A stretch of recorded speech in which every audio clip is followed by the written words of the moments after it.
Ablihan na to siya. What's up guys? Kanina po may dumating po na parcel galing sa online shopping. At tinignan ko po, yun po pala yung in-order ko po na polo shirt. Ayan po. Nung binuksan ko po, ang ganda po ng tela. Ang ganda po ng packaging. So, inuna ko pong buksan yung color blue para sukatin ko po. Ayan po, binuksan ko na po. Kung makikita nyo po, ang ganda po ng tela. Makapal po ang tela. At XL po yung pinili ko kasi malaki po ang katawan ko at ang tiyan ko. Yan po.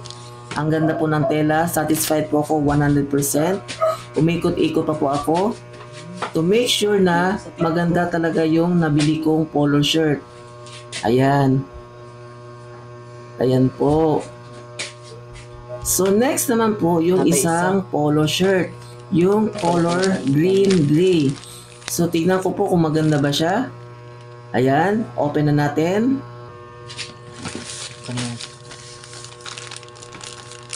Buksan natin siya.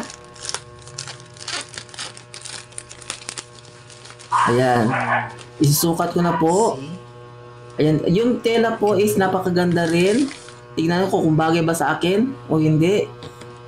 XL pa rin po yung size niya. Ayan. Ang ganda po ng tela at ang ganda.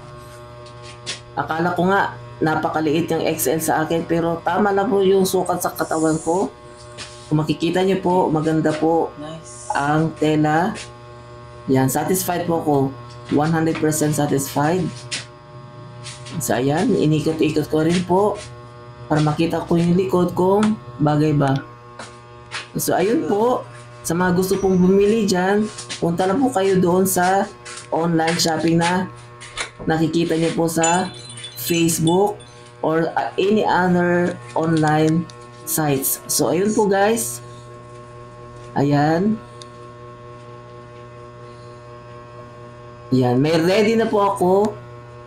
May pangsuot na po ako sa darating na reunion po namin. So, ayun po guys. Thank you so much for viewing. Thank you. God bless.